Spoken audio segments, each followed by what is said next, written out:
తెలుసు కొద్దిగా పరిచయం ఉంటుంది. ఈ పక్కలాడి డబ్బులు సంపాదించే వాళ్ళు ఎవరు ఉంటారా? అంత పొడగొట్టుకుంటూనే ఉంటారు. ఇంతవరకు అయితే సంపాదించే వాళ్ళు ఎవరు లేరు. అటువంటిదే గేమింగ్. ఇందులో గేమింగ్ యాప్లో ఒక ఇంజనీరింగ్ స్టూడెంట్ ఏం చేస్తారంటే అందులో ఏమో డబ్బులు వస్తాయని చెప్పి ఫస్ట్ 100, 200, 1000, 2000, 5000తో అలవాటు అవుతాడు. అలవాటు అయ్యి ఏం చేస్తారంటే పాపము విపరీతమైన అడిక్ట్ అయిపోయి ఒక 2 సంవత్సరాలు, 3 సంవత్సరాలు, 4 సంవత్సరాలు చదివే సమయం అంతా గేమింగ్ యాప్లో ఆటలు ఆడుకుంటూ పెట్టుకుంటూ పోయాడు. దాదాపుగా 10-15 లక్షల వరకు అప్పు చేసాడు. లాస్ట్కి ఏమైందంటే అతనితో కాక ఏం చేశాడు, చివరి రోజున వాళ్ళ అమ్మ దగ్గర పైసలు కావాలని 40,000 తీసుకున్నాడు. వాళ్ళ అమ్మ అకౌంట్లో ఉన్న 30,000 కూడా తీసుకున్నాడు. 70,000 తీసుకొని బయటికి వెళ్ళిపోయాడు. బయటికి వెళ్ళిపోయిన తర్వాత ఏం చేసాడు, ఇక అతని గారు చివరి రోజు అనేది ఆ బండి మీద తిరుగుతున్నాడు. ఒక దిక్కు పోయిండు, 2 బీర్ బాటిల్ కొనుక్కున్నాడు. అవన్నీ మనకు వీడియోలు ఉన్నాయి. యాక్చువల్గా ఇంకొక దుకాణంలో పోయి రోప్ కొనుక్కున్నాడు, తాడు కొనుక్కున్నాడు.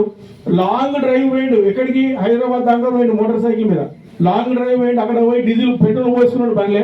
మళ్ళీ రిటర్న్ వచ్చి ఏం చేసిండంటే ఆ గేమింగ్ దాంట్లో లాస్ అయిపోయి అతనికి మొత్తం ఆలోచన రాక పోయి ఒక చెట్టుకు ఊరేసుకొని చనిపోయింది. చెట్టుకు ఊరేసుకొని చనిపోయిన తర్వాత ఏం జరిగింది అంటే వాళ్ళు పాపం తల్లిదండ్రులు ఏం కోరుతారంటే మా కొడుకు మంచోడు, మా కొడుకు ఏం చెడు అలవాటు లేదు, మా కొడుకుతో అంత మంచిగా ఉన్నాడు, ఎట్లా ఎవరో చంపి ఊరేసేయని అంటారు. మరి మీ పోలీసులు మా ఎంక్వైరీలో భాగంగా మేము ఏం చేసినామంటే అతను సెల్ ఫోన్ తీసుకొని చూసినాం.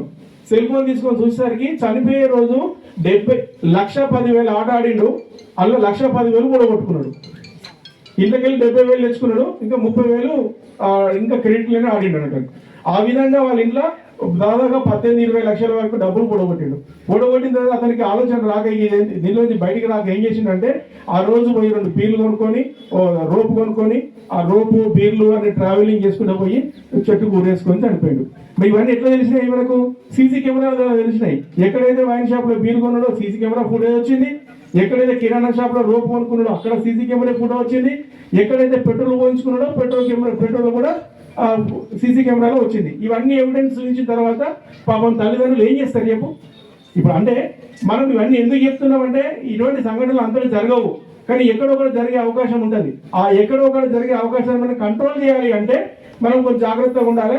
పిల్లలు ఏ విధంగా మూవ్మెంట్ చేస్తున్నారు, పిల్లలు ఏ విధంగా తిరుగుతున్నారు, వాళ్ళ దోస్తాలు ఏ విధంగా ఉన్నది అనేది చూసుకోవాలి.